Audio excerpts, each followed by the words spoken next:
Well, welcome everybody and good morning. Happy Friday. We are excited to have our final conversation for change. Let's listen. And we are very excited for the next hour and the great stories that we are going to be hearing, calls for change. Today, I would like to introduce my co host, in addition to Courtney, Ayana again. And Ayana is returning this year. She is 10 years old and is going to be our future president. She has nominated herself to be the class executive, and then she is also an advocate for anti-bullying. Ayana, thank you so much for coming back this week. How do you feel about being a returning guest or Very co-host? excited. Great. Oh, good. We're very glad to have you here. So thank you so much. For those that weren't tuning in last week, do you want to just kind of speak about the beauty of your skin and who you are as a person? I'm I like my skin because it is different, and you should too. All skin colors are the same, just different. Like some of are tan, some are white, some are black, some have freckles. It doesn't matter. You're still beautiful just the way you are. Well, you are very beautiful. I think I said this last week. You're beautiful on the inside and the outside. Ayana, do you want to introduce our first speaker, Javar? Mhm. First up, we have Javar. Javar has worked with mixed staffing in the past and has grown into a supervisor in his new role. A supervisor, sorry, leads a supervise leads and supervises their team to be the best they can be. Thank you for being here today, Javar. Hello, guys. I'm Javar. I'm a supervisor currently at the Gluten Free Bar, second shift. I was released from prison in 2017. Went through mixed staffing and got the job where I'm at now. I've been dealing with mixed staffing for the last 3 years with hiring people with felons on second shift. But I'm here to talk today about housing for felons. It is very hard for us when we get out of prison to find housing. With that being said, I'm going to leave the conversation open. Javar, do you want to tell a little bit about your story of what it was like for you when you came out of the system, and I guess like maybe just some experiences on how housing has impacted you? Housing, when I first got out of prison, everybody shut their door. I mean, there's no really, unless you find a private landlord, and then you have to tell the private landlord your story. Otherwise, he doesn't rent to you, and then you have to find a private landlord that's actually willing to rent to you. And 90% of the people that's out there are not willing to rent to felons. So it's like either you stay downtown at the mission or you end up going back to prison because you can't find any place to live, or you end up trying to live with a family member. I mean, it's really, really hard. Is that what you had to do when so you were released in 2017 Yes, and then you had got out of the prison system and you went to a federal halfway house, correct? correct, And then they're supposed to help you get housing and get returned to society, correct? correct. And there's even being in federal halfway house and all the support that you got from the probation officers, the staff that works there, and things like that. People still do not want to rent to felons. So what is it that people like, why do you think that is? Why, what is the reasoning and what are things that people we can do to try to help?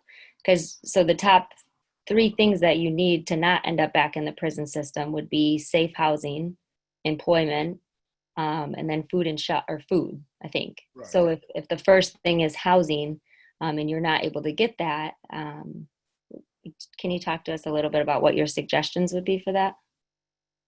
My suggestions would be for that. Really, there's no suggestions for that because it's hard. I mean, like I said, you have to go stay with a family member. I mean, yeah, it's difficult to talk about. I mean, because I went through a difficult time trying to find housing. Why do you think that you didn't end up back in the system and maybe other people do? Um, I had a supportive family. Uh-huh. I had a supportive family. I lived with my sister when I first got out for a year. I mean, it took me, what, 19 months to find a house. And I had to explain to the lady what I went to prison for. Had to introduce her to my probation officer and let her know that what I went to prison for, I'm not doing anymore. And I'm still walking on pins and needles with that. Do you feel that you constantly are having to kind of the um, pay for a mistake you made now it's Definitely, 14 years ago? definitely. What do you think employers or leaders can do in our community to try to help advocate for individuals like yourself rather than continue to put up barriers? Listen, listen. We, I mean, the company I work for, is a second chance company. I got out of prison. These guys knew I was a felon. They gave me a chance. I talked with these guys. I explained my story. They paid for me to go to school. When I Hmm. became a supervisor, they took a chance. I would definitely say that the way that the gluten-free bar values people and allows for opportunities is something that many employers in the area should look to um, as a prime example of how people deserve to be treated. Would you agree? Definitely, definitely. Javar, do you think that in terms of you made a mistake at a young age, do you feel you're going to continue to have to pay for that crime? And No, good, no, I don't. good. So eventually we're going to get through this, right? We definitely are. Do you feel, in terms of your conviction and you being Black, that anything, had you been a white person, that you would have been treated any differently? Definitely. Housing would have been a little bit better. I mean, I wouldn't have had to explain what I went to prison for. I wouldn't, I mean, yeah, I definitely could have got a house easier. Hmm. But with me being black and fresh out of prison and then my crime, they automatically think I'm going right back to doing what I was doing. Mm-hmm. Well, Javar, we're proud to know you and we're proud of how much you've accomplished. I know that they're really proud to have you over at the Gluten Free Bar as well. So thank you so much for being here today. I know Thanks it's for having me. not an easy thing to continue to bring up. So thank you. Um, it looks like there's one question that came through, Javar, about do you, well, I guess you sort of did in terms of if the criminal justice system had failed you. Elaborate a little bit more. What do you mean if Well, I it just says if you feel like the criminal justice, like if they didn't set you up to succeed once you were released. Oh, they definitely don't set you up to succeed when you're released. I mean, used to be a lot of programs in prisons before school and things like that. Now there's no schooling and things. I mean, it's some job trades that's in there, but the job trades that's in there, and then you come out here and you try to get them type of jobs, people slam the door in your face. 90% of the people who get out of prison end up working in fast food restaurants, aren't able to pay for anything for real. Mm. Javar, Celeste has asked, I've heard that other employers say that they may consider somebody who has one felony, but not multiple felonies, because there's a perception that a person hasn't learned their lesson if they haven't changed their ways. Would you agree or disagree with this? I disagree. And why? The reason why is a lot of a lot of stuff that we were raised around, the neighborhoods and things like that. People always say, "Oh no, your neighborhood is what you make it," and it's not all that bad. But I mean, if I get out of prison with my first felony and I can't get a job, and I end up doing something I don't have any business doing and catching another felony, I mean, it's just a cycle. Mm. Mm. So a And lot it's of it's easy. psychological. Like, Right. psychological mess as well. It's Interesting. easy from that first felony, that second felony. I mean, it could be just jaywalking, and it can turn into something totally different because of the first felony. Hmm. And then it's like as soon as they run your name, you're automatically guilty of the felony, and it's like wow. Wow. Well, thank you so much for talking again and for sharing your vulnerability. We really appreciate that, Javar, and your Thanks, insight. man. You know, if we can do anything, I know housing and homelessness among people who have been in the prison system is absolutely insane. And then you look at the statistic of military veterans that also have prison uh, and felonies that become homeless. It is very sad data. So thank you. Ayana, would you like to introduce our second speaker, Andre? Next, we have Andre Fields. Andre is a founder and managing director. Interesting enough, Andrew is a father, and Andre, is the father of 4 children, but also has 4 degrees focusing on psychology. Psychologist studies emotional and connective cognitive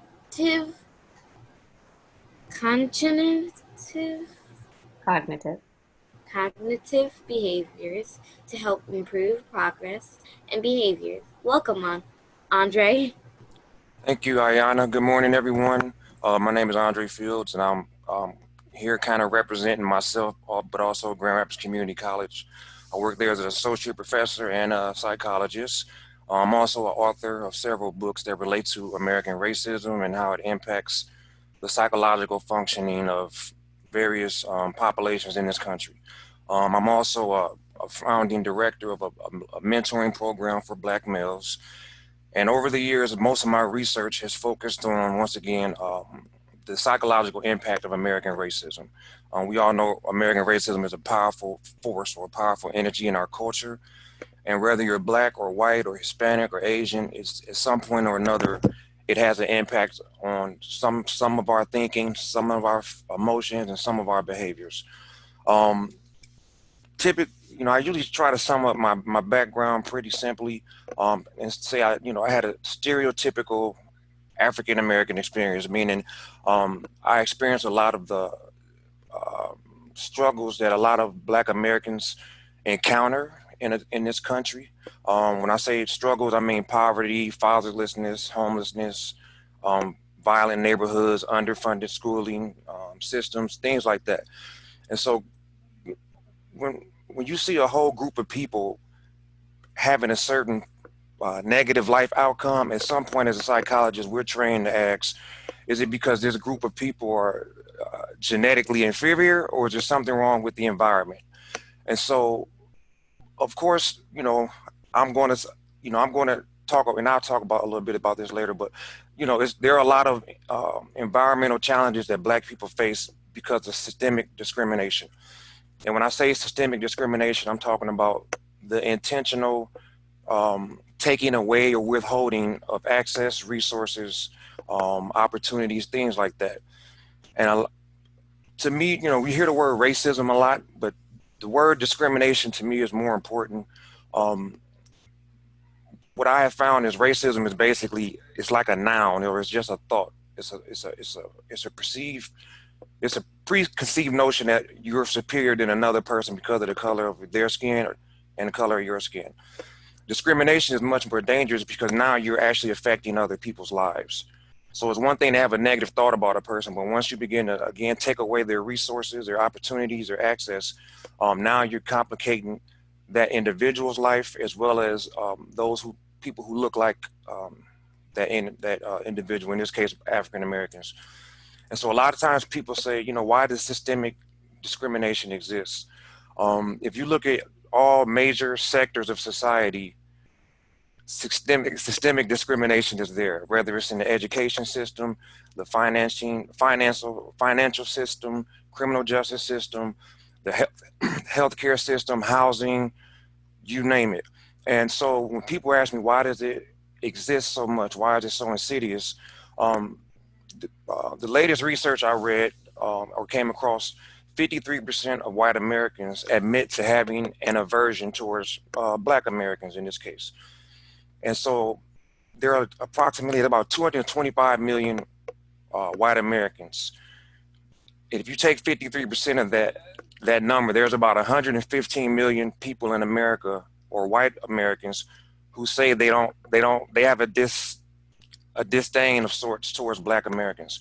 And so what happens is these 115 million people, they are the people who wake up, hit their alarms, and they go to work. They go to they put on their badges and their uniforms, and they drive around. They profile Black people. They profile job applications in human resources. They give Black Americans higher interest rates for car loans, for home loans. They're more likely to reject Black people. So long story short, in every system, it's like you've got, let's say, just 7 sectors of society. Those 115 million people are somewhere within that system treating people unfairly. And so it's like a white tribalism is what I call it sometimes. And it's almost like a warfare of resources. And the purpose of that white tribalism is essentially white domination.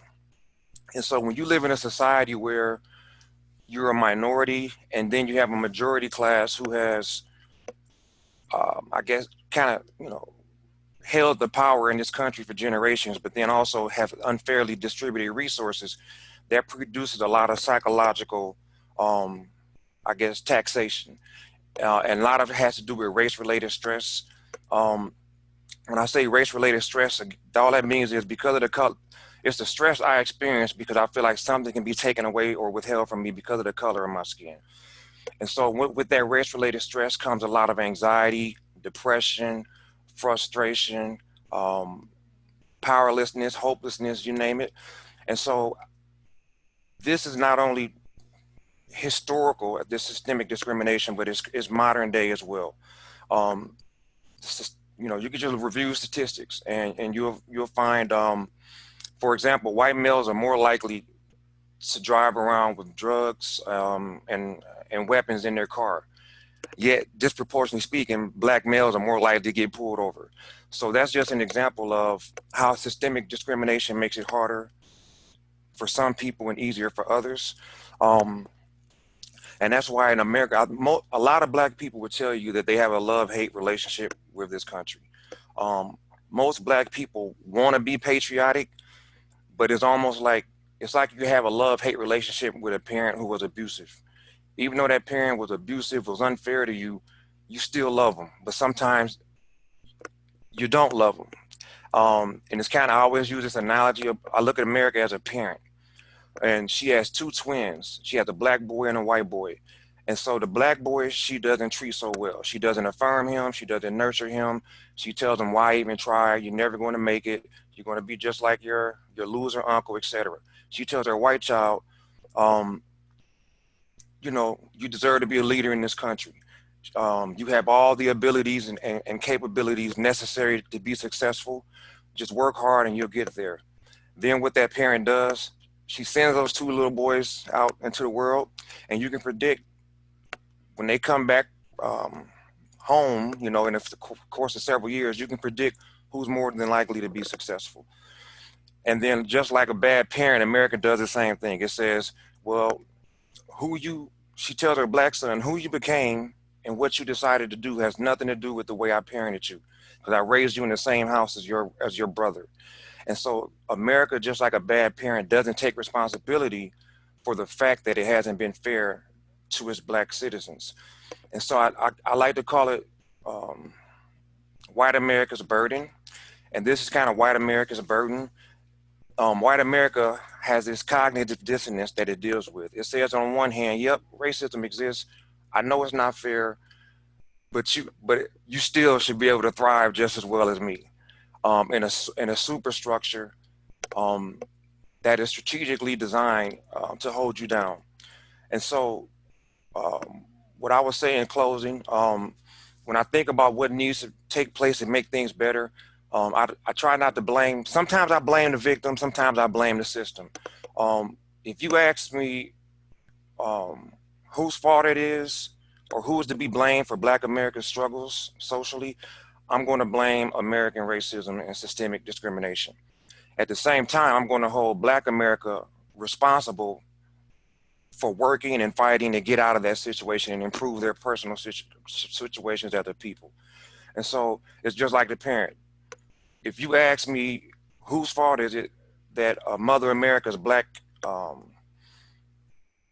son didn't do so well in life at the end, I'm going to blame the mother.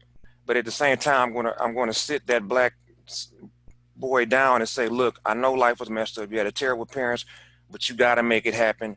And I'm going to try to support that person. And I think that's what I'm saying when I say I hold both responsible. I blame the system, but I hold Black Americans responsible.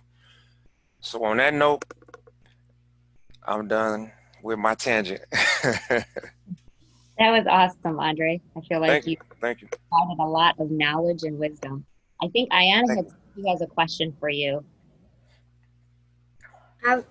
Since you was talking about this, I thought, have you ever been treated like this? Oh yeah, plenty. Yeah. So it's just basic stuff. I can give you two vivid examples. So I live in East Grand Rapids, and I'll give you two examples. I've experienced it once, and my son did. So my son used to play baseball when he was in middle school, and we never really let him walk around the neighborhood because he's a taller guy, he's dark skinned, and so just one of the things we say, hey, we only let you out when we're with you. And so I don't know if you guys know about the coupon books that people sell for their teams. Well, the very first time we laid him out in the neighborhood to sell those booklets, someone called the police and they say he was trying to break in their house. So 3 state troopers surrounded him and made him prove that he lived on Cascade Road. And so he told me how scared he was. And he remember saying he felt like he was going to collapse. So for one, that's a very traumatic experience for a kid to have grown men with guns surrounding him. But two, it was a race-based situation. Myself, I've also had the same thing happen in my own neighborhood. Typically, this is my ex-wife, not to put my business out here, but she will always say, Andre, don't go out at night. One day we had a little argument. I decided to go out and take a walk, put on my headphones, and the exact same thing happened. State troopers converged on me and said that someone said I was looking in people's cars. I've been accused of stealing from stores. I've been literally pulled over and made to show a receipt. There's a notion that Black people have, or we're taught as Black people, that we have to do twice as much in order to keep up with the rest of society. And that's the Black person burden. I talked about the white American's burden, but the Black American burden is, in order for me to keep up with you, I have to be superior at something. White America is set up to where the average white man can end up having a good life. But in order for a Black male to even look average, he has to be superior, or he has to work doubly hard. And so I don't always share this in this type of platform, but if you know anything about working for a college, there's a process called being tenured. And so basically the way tenure works is, if you receive tenure, it's basically guaranteed employment. And it's basically you having to prove that you are an asset to the college. And so I was denied tenure. And so with that comes is the automatic termination of my position. However, because I worked so hard, the higher ups overturned it. And so one of them said, if your portfolio wasn't as good as it was, there would have been nothing they could do to advocate for me. But because I've been working so hard over the years, that helped me. So what I would tell you, Ayana, is do your best. And you have to work hard. You have to believe in yourself. You have to believe in people. You have to believe in your future. And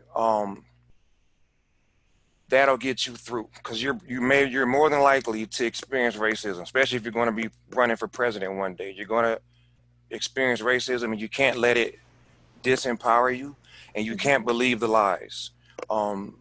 There's a lot of negative perspectives in society, but if you don't want to let those negative perspectives get inside your brain, so every day you have to talk positive to yourself, because again, you will experience racism running for president. And I know who exactly is going to be just like that when I run for president if he's still alive. Dr. Duckface. All right. Okay. Thank you, Andre. We did have a couple other questions, but we're going to try to maybe revisit those a little bit if we've got time at the end. Thank you for sharing your story and all of those really very, very insightful facts. Ayana, would you like to introduce David? Next, we have David.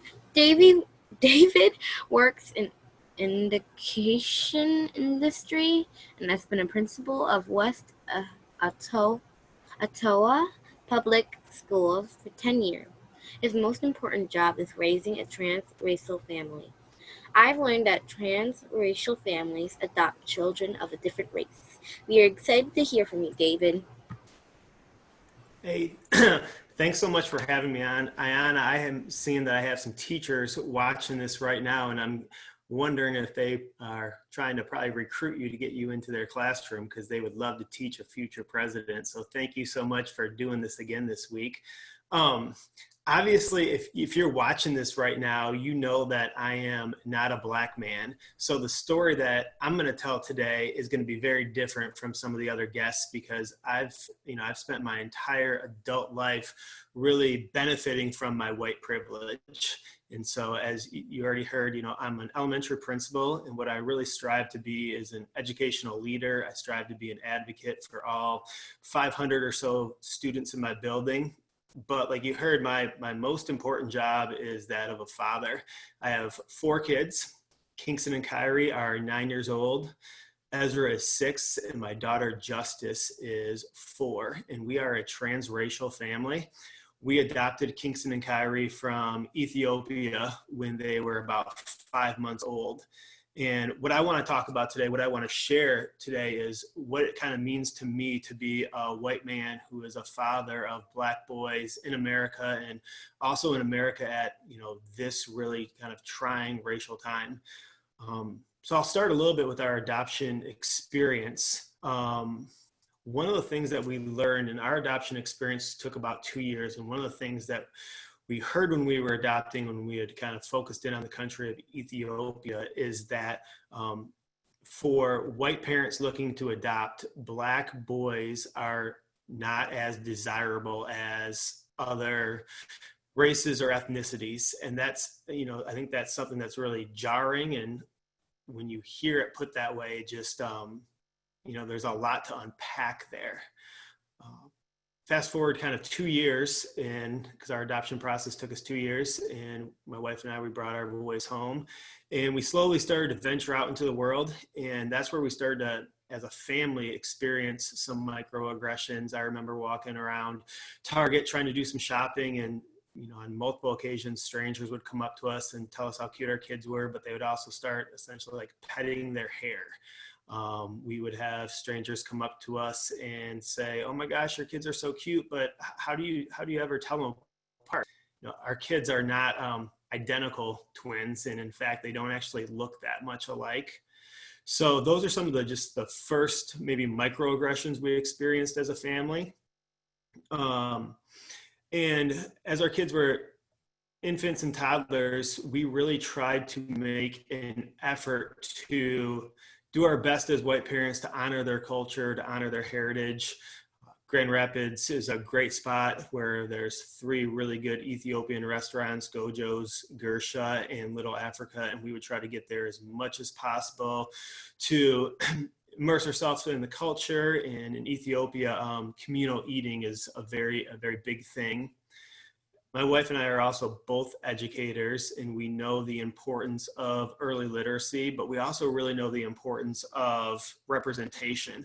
And representation matters, and it matters at a very early age. So we made efforts to find picture books that had Black boys as the main characters in TV shows and superheroes, because that representation really helps to build a strong foundation of self-identity. When it was time for our kids to get haircuts, we live in Holland, we found a Black-owned barbershop and immediately started getting our kids haircuts there. I get my haircut there, even though bald a little bit now. Went there yesterday, so shout out to Q at Presidential Cuts.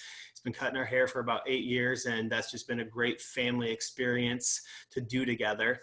As our kids became school-aged, our neighborhood school is essentially an all-white school. It's a really good school, but we made the effort and the decision to send our kids to the elementary school that I'm the principal at, and that's a much more both racially and socially economically diverse school, and that's been a really good experience for our kids. But we also we had to make these calculated decisions because we know that our kids face a barrier because their parents are white and we don't have that same experience as other Black parents in raising Black kids. And so we've tried to make really strong efforts to do everything we can to set our kids up for success and also to set them up to have really positive self-identities. Kingston and Kyrie, they're 9 years old right now. And like many 9-year-olds, they love to ride bikes, they fish, they play travel soccer, they play basketball, they're avid readers, they talk us into spending way too much money on Legos. But they're also about to enter this awkward stage in their life where they're going to go from, cute, fun-loving kids to Black boys that some people in society, some people maybe even in our neighborhood are going to see as a threat because of the color of their skin. And that's something as a parent that is anxiety inducing. As they get a little bit older, they're going to be strangers that aren't going to see Kyrie's years of perfect attendance, and they're not going to see Kingston's streak of all A's on his report card. They're really going to see Black kids who, I guess our country, our world has ingrained us to maybe at best be cautious of, and at worst feel hatred towards or threatened by. And, on May 25th of this year, like so many of you probably watching, I sat there and I watched an 8-minute and 46-second video of George Floyd being murdered. And that video, it hit me differently. And it's not that I wasn't aware of some of the systematic racism or discrimination or police brutality, the horrific scenes when you think of Trayvon Martin, Tamir Rice, Eric Gardner. But for whatever reason, and probably because my kids are getting older now, this video really did hit me in a different way. I watched it and I felt angry. I felt sad. I felt disgusted. I think I felt embarrassed to be maybe an American at that moment or a white man in America at that moment.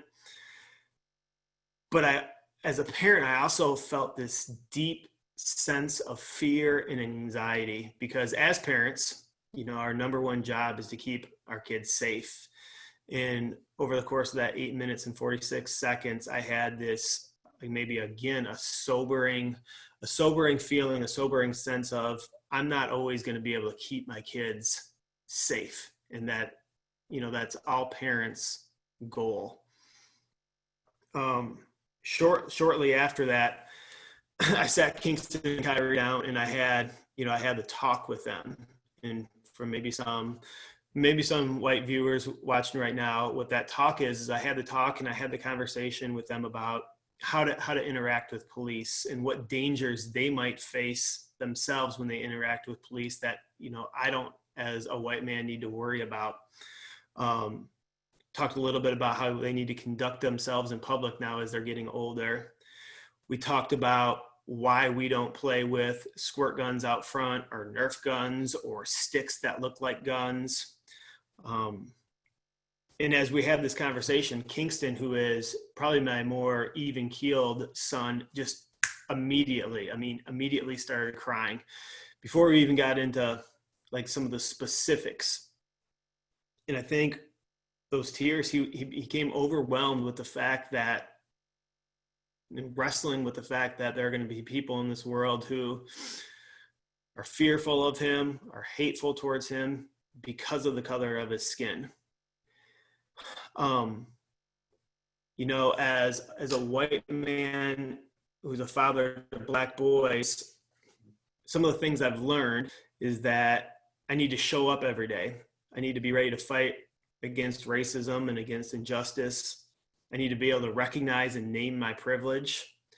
And I really need to help Kingston and Kyrie continue to honor their heritage. I need to have tough conversations with them about racism and prejudice. Need to be more outspoken on social media when we have extended family posting ridiculous memes and things that aren't true or that are hurtful. And really what I need to do is I need to do everything I can to equip Kingston and Kyrie to enter into a world in which the system, in which the structure makes it impossible for them to have the same starting point as their younger brother, Ezra.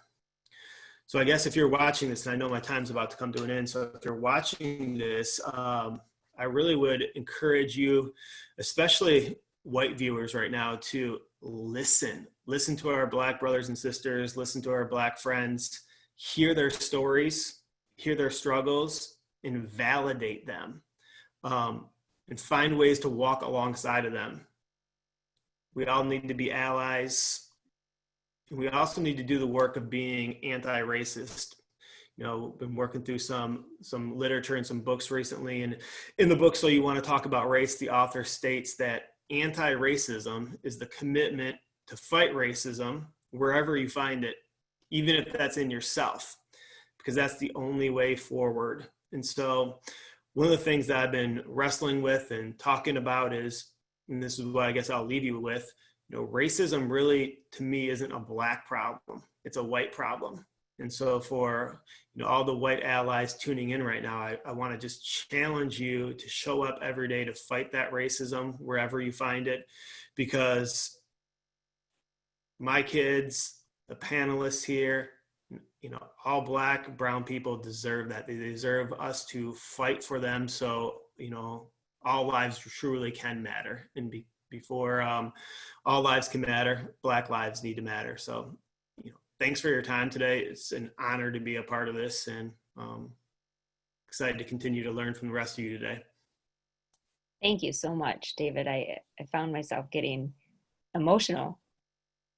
That was good. Ayana, did you have a question for him? Yes.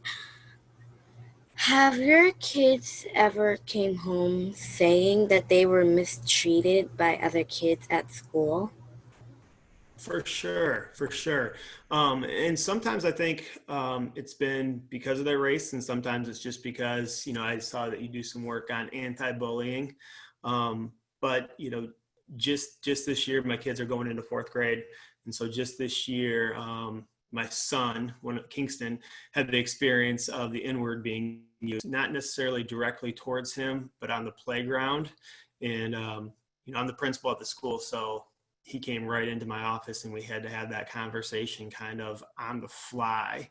And unfortunately, that's something that they've already faced at, you know, the age of 9, and they're going to continue to face. And I guess my job is to continue to empower them to know how to respond in those situations. Thanks, David. We really appreciate that. Ayana, would you like to introduce our 4th speaker, Amar?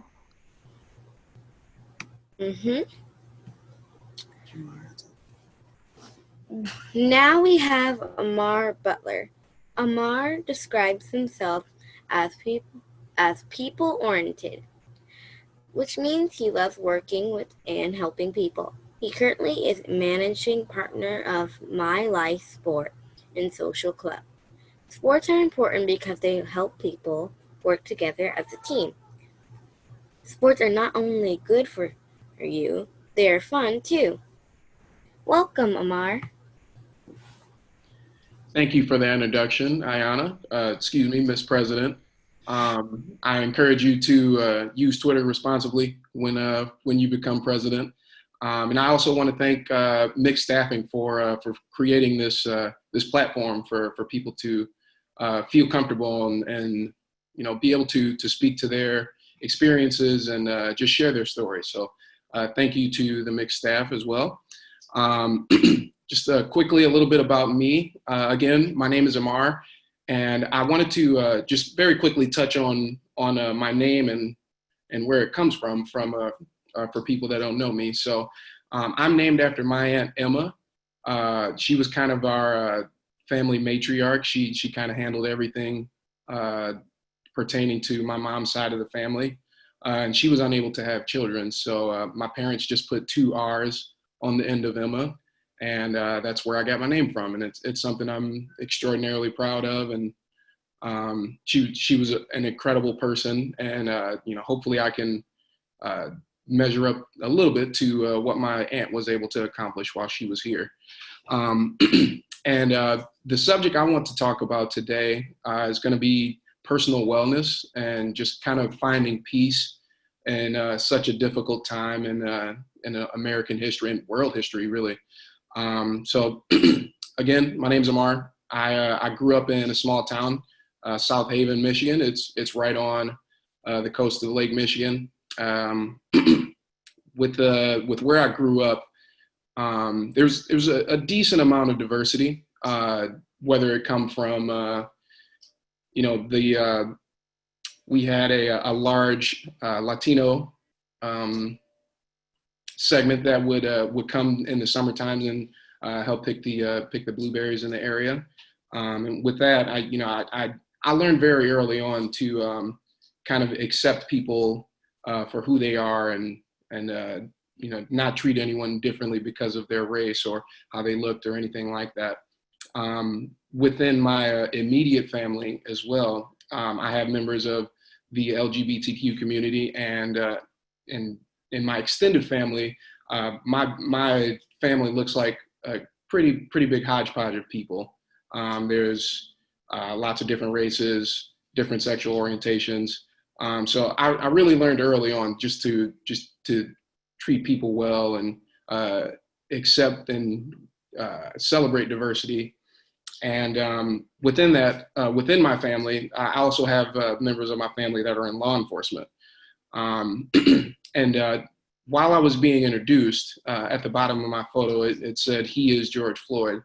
And that's still really, really powerful for me to read, all this time later, because I feel like a lot of us, well, hopefully everyone knows his name now, but a lot of us are familiar with these names that have been in the media recently, whether it be George Floyd or Breonna Taylor or Ahmaud Arbery, or I could go on and on. But for me, the first name that comes to mind when I think about police brutality and how it affected me would be Rodney King, because there was a video of him being beaten by police officers that came out in the 90s.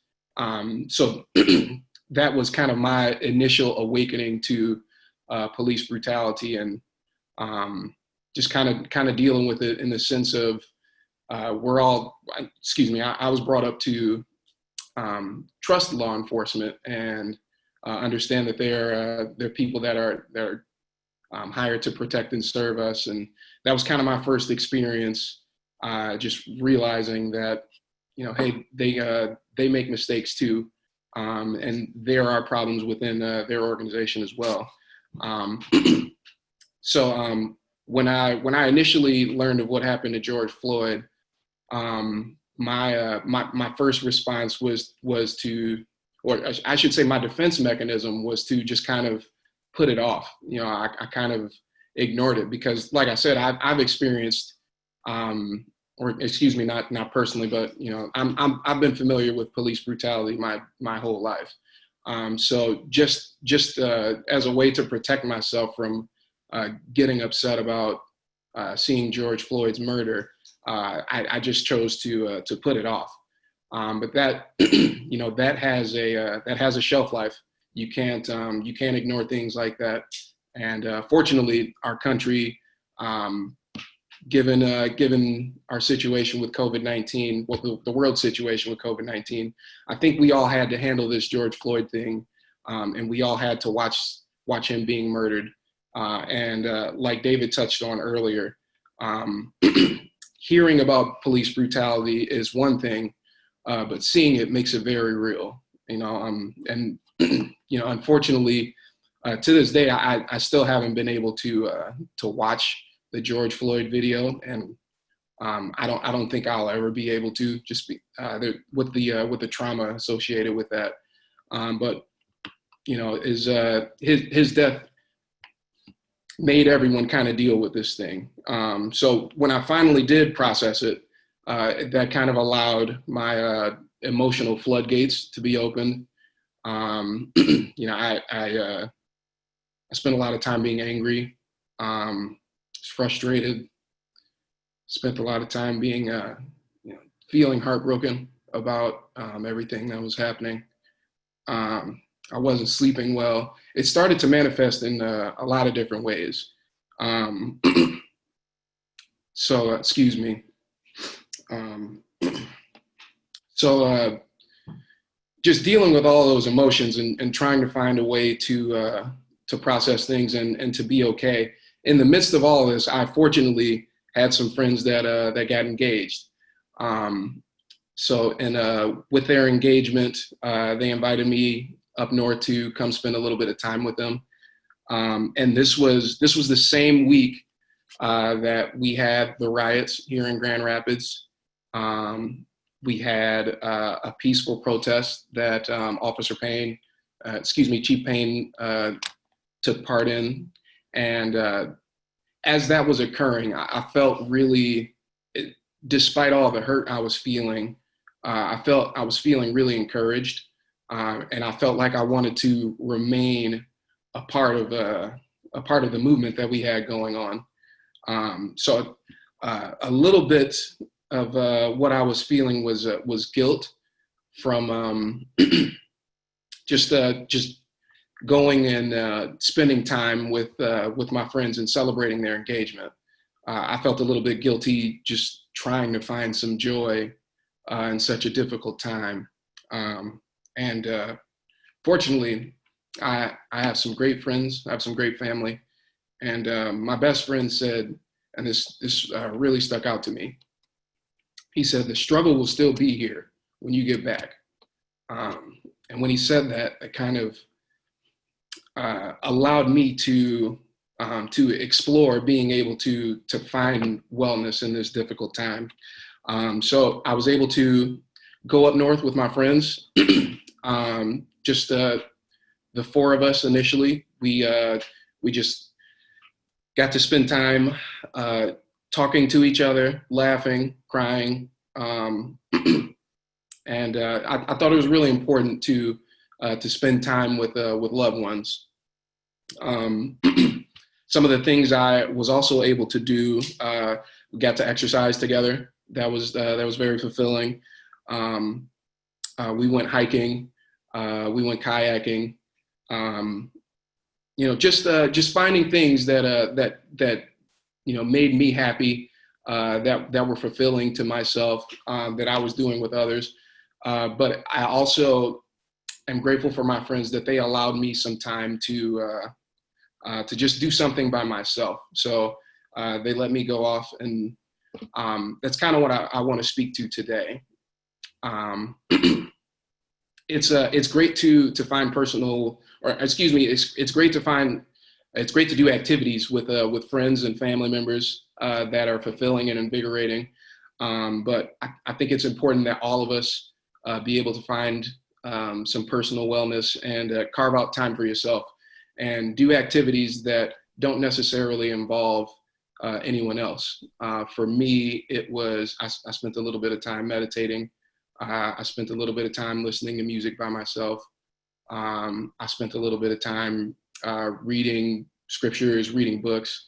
And I understand that not everyone has that type of time every day to carve out, a lot of time for themselves. But I think it's very important that even if it's 5 minutes, just find something that you personally like to do that doesn't involve anyone else, that's fulfilling to yourself.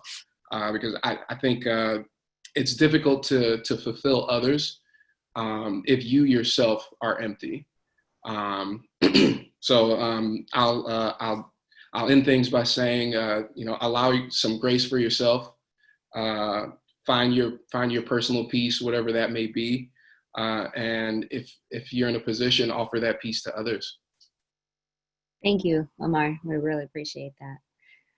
A question that came in is, as a managing partner of a business, what steps are you taking to make sure diversity is included in what you do? That is a great question. One part of that, a major part of that, I'm very proud of the organization I work with, My Life Sport and Social Club.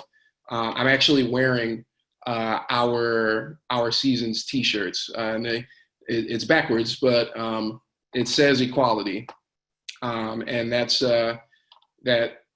Fortunately, that comes from leadership.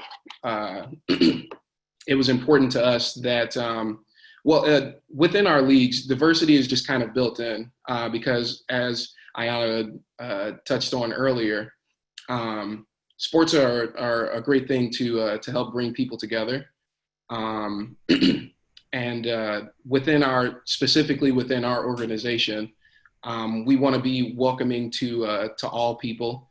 It's important to us that all people are not only represented, but feel comfortable when they're playing sports in our leagues.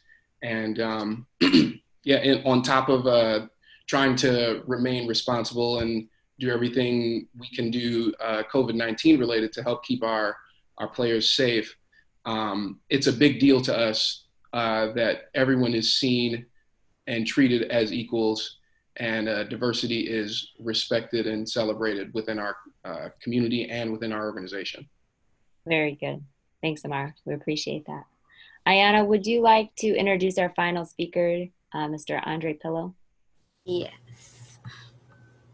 Lastly, we have Andre Philo. Philo. Is it Philo or Pillow?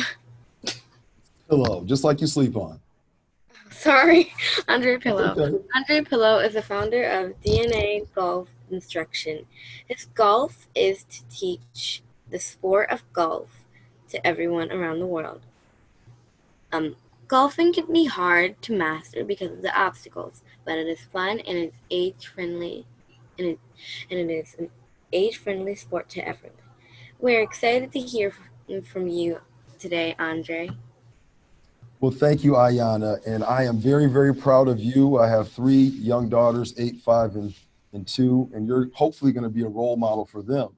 And one thing about our industry, as we talk about golf, I am a PGA professional, and we recently had our first woman president in our last election. So Susie Whaley is our first woman president, and she told me that she wants me to be the first African-American president of the PGA. So I have a lot of pressure, and today that's what we're going to talk about. We're going to talk about being leaders and not being followers. It's very important that we work as a group, but that we're individuals and we try our best to do what we can to succeed and make a better world. As you mentioned earlier, I am the founder of DNA Golf Instruction, a golf instruction company based at 2 different golf courses here in Michigan. Blythefield Country Club, which is the home of the LPGA Meyer Classic, a private facility, and I also operate at Indian Trails Golf Course in the city of Grand Rapids, real close to Ottawa Hills there, David. And I know some of your educators and have worked with some of your students. Our company mission is to teach the game of golf to everyone, no matter your background or income level. We want our students to discover natural ability and enjoy the game in a manner that suits them. My individual focus is on targeting minorities, women, and juniors, those people that golf tends to forget about, focusing more on our white male counterpart there at the private level, even at the public level as well. So with that focus for me, it's very important that I teach golf to everyone at every price level. So I have a high-end rate, I have a middle-class rate at Indian Trails, and currently I'm teaching 4 young girls at Indian Trails for free at no cost to them. Something that I can do, give them the knowledge of the game. And the reason I love my sport so much is an individual sport, and it mirrors life. Everyone has a different skill set, a different starting point. Sometimes you get lucky in life, sometimes you get lucky in golf. Some people work hard in life, some people work hard in golf. So a lot of the things that we see in life are emulated in the sense that we don't have teammates, Our decisions are our decisions. Our successes are our successes, and our failures are also our failures. And I really like that, especially for young people that are trying to learn about themselves, especially in a tough environment like what we're dealing with now. As many of you know, there's not a lot of Black African-American golf professionals in my business. The 28,000 plus PGA professionals, I'm probably represented by less than 2% as an African-American male. My goal is to change that. And I think with my upbringing and things that have happened in my life, I'm finally in that position of trusting myself as an individual to make the things happen that I need to for the community and do things on a national level. I'm from Lansing originally, went to Lansing Sexton High School, product of public schools. My mother was an educator in the public school system. And I bet you're wondering, why golf? I grew up playing everything. Was a good basketball player, fastest kid in my neighborhood, probably up until the 6th grade. Some of you guys might argue with me about that. But played every sport that you can think of. But for me, in some reason, golf was a little different.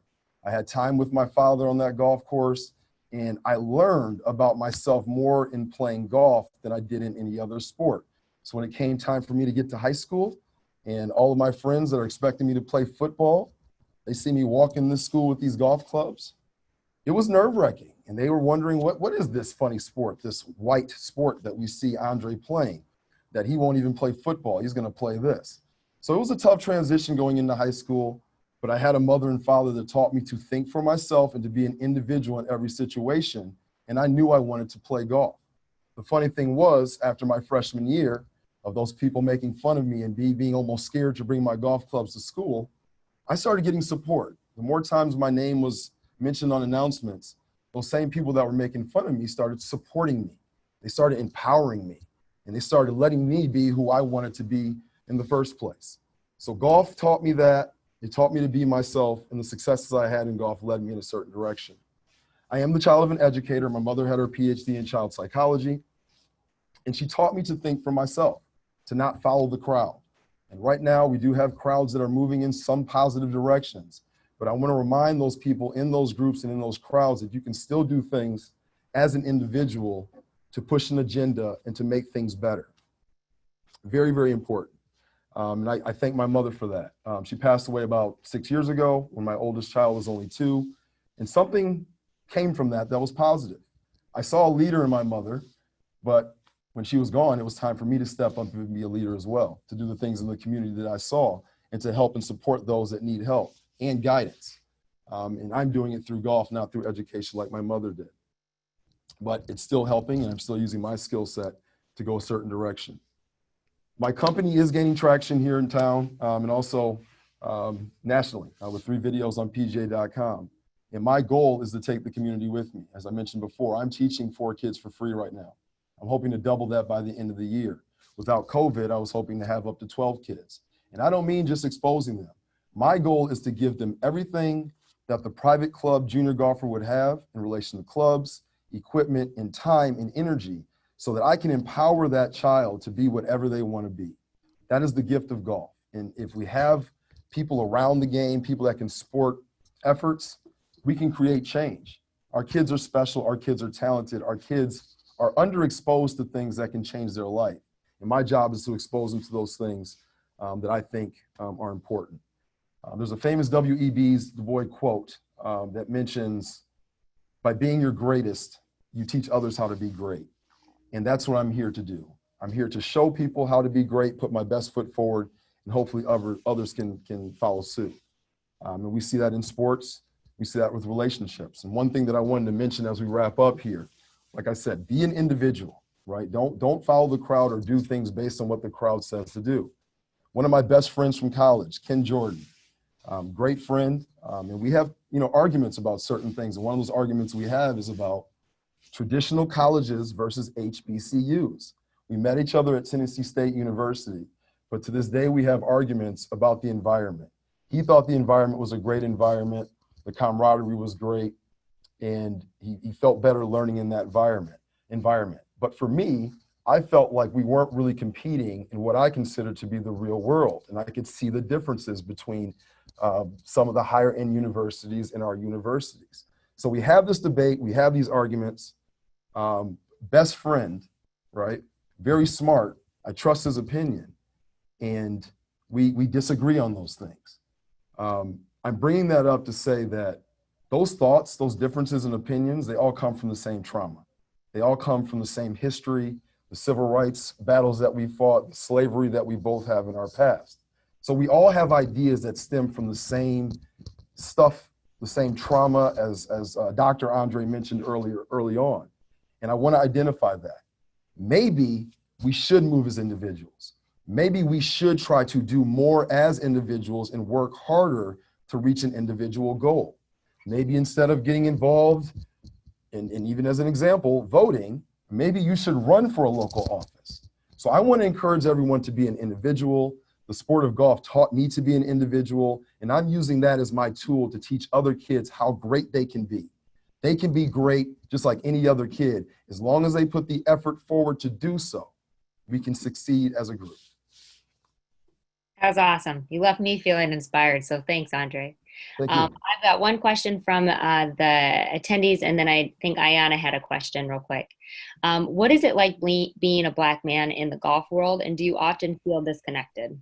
So I guess it could say, like, you know, other people who might feel being a minority in any environment, how do you get connected? Correct. Well, and yes, and you hit it on and just how we talk about the nation and not feeling part of the nation, kind of like we have a bad parent.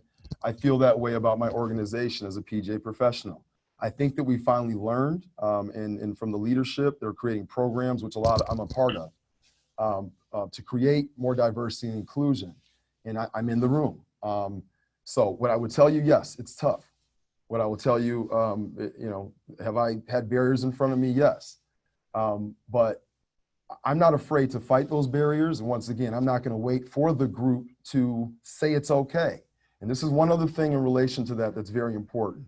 As I say, being an individual versus following the crowd. And I don't mean to downplay anything that all, you know, Black Lives Matter is doing. And I think it's a wonderful organization. But I tell people that I'm around to be like Harriet Tubman.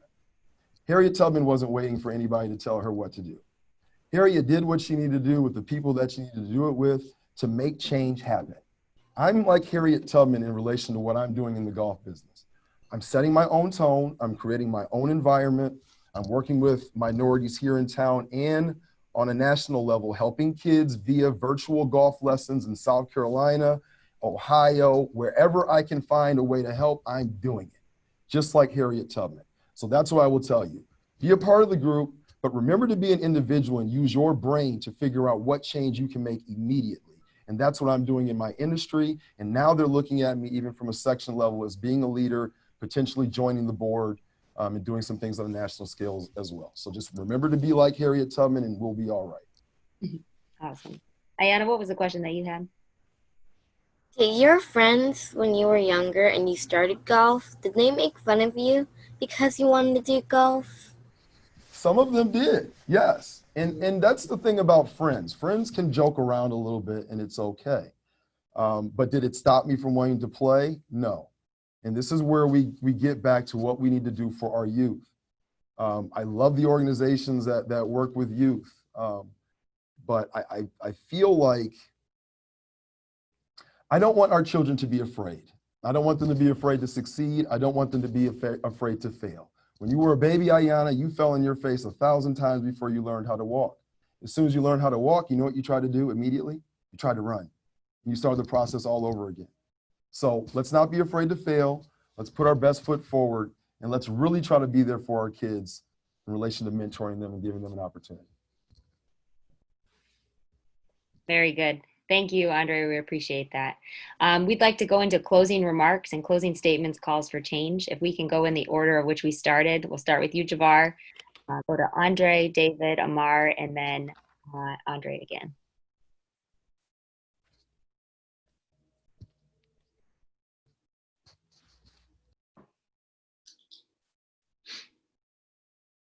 Yes, I can jump in there.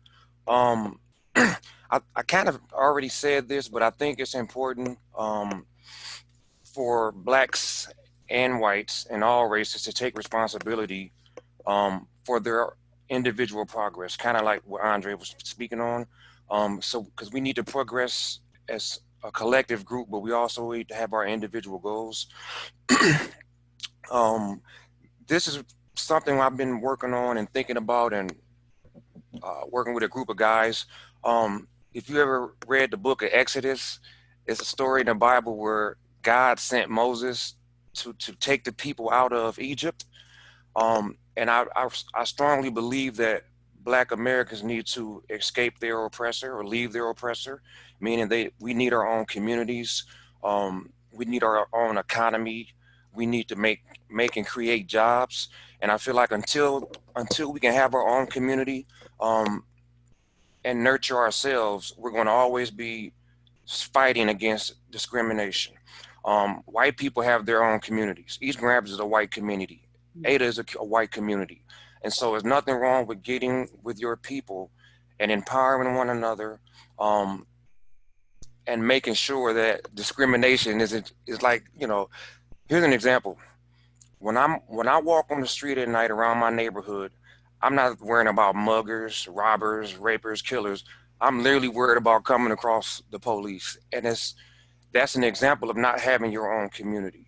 And so what I would tell Black people to think about is us becoming more engaged, more united, um, more supportive, and more strategic about creating our own community. And with that being said, those are my closing words.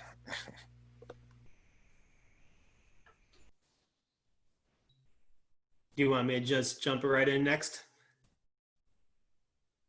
Go ahead. Yep. Okay, awesome. I think my closing words, as an educator, I think there's so much power still in learning, in whether you are 9 years old or 90 years old, continuing to listen to stories and listen to people that are different from you and learning from those experiences. And like I said earlier, I think one of the things that when we listen, we really need to hear and validate and not necessarily always respond.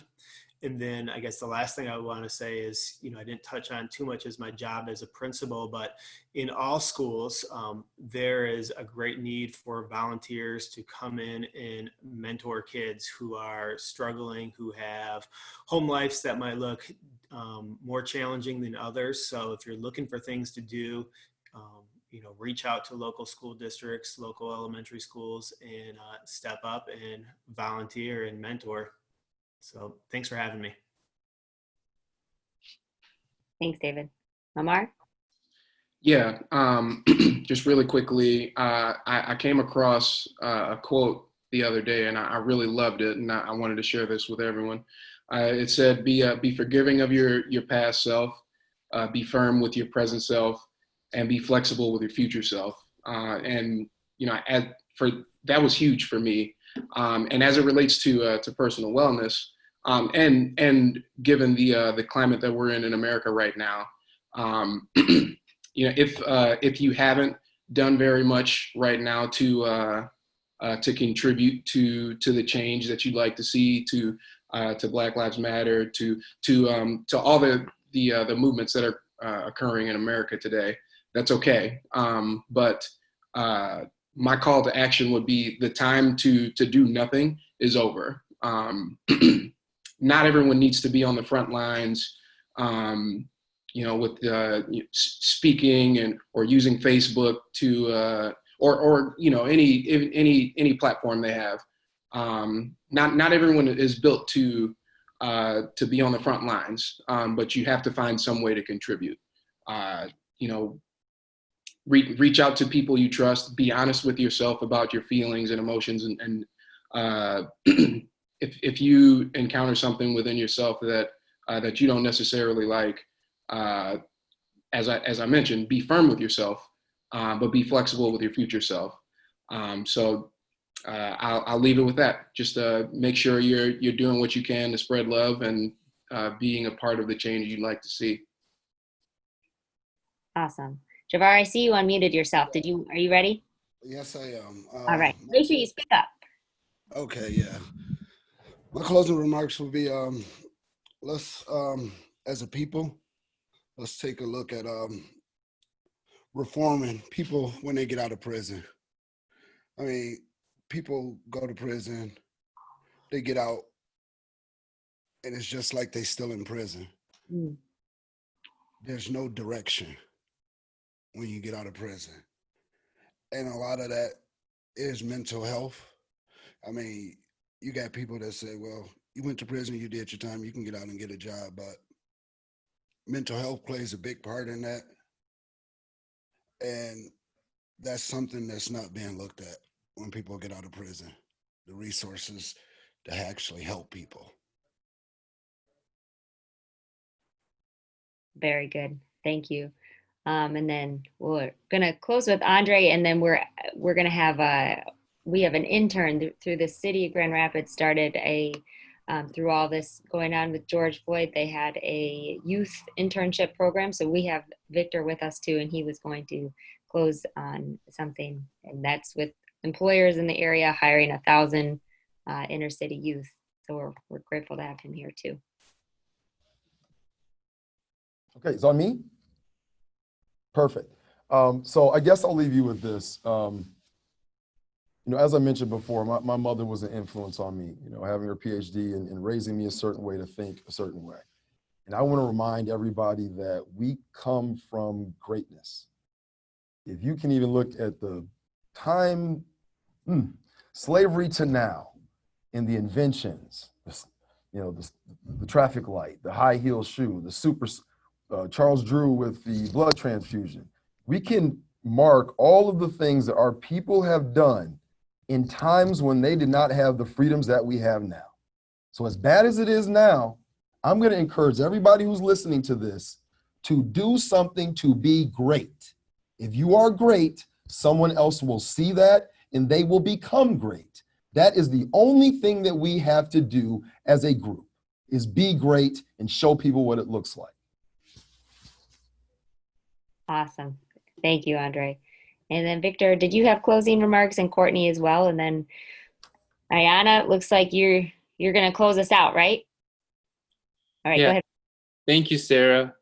Hi, everyone. My name is Victor Howdy. I'm a first-generation college student at the University of Michigan, and I'm so grateful to be here and have this opportunity to expand my scope of what career paths are out there. I wanted to quickly go over what diversity, equity, and inclusion means. So diversity is a representation of all our varied identities and differences, collectively and as individuals. We must seek to proactively engage, understand, and draw on a variety of perspectives. Equity. Equity seeks to ensure fair treatment, equality of opportunity, and fairness and access to information and resources for all. We must believe this is the only possible in an environment built on respect and dignity. Inclusion. Inclusion builds a culture of belonging by actively inviting the contribution and participation of all people. We must believe every person's voice adds value. We must strive to create balance in the face of power differences. We believe that no one person can or should be called upon to represent an entire community. Thank you, everyone, for tuning in. Beautiful. All right, Ayana, and then Courtney is going to close us out. Any closing remarks, Ayana? Sorry. Sorry, wrong tune. My bad. Thank you so much for being here with us and for all of your time to listen to these amazing stories. We are grateful for all of the speakers and listeners. Now I think it's time we all open our ears, eyes, and hearts and begin to change. Do it! All right, that's awesome. Thank you to all the speakers for being here.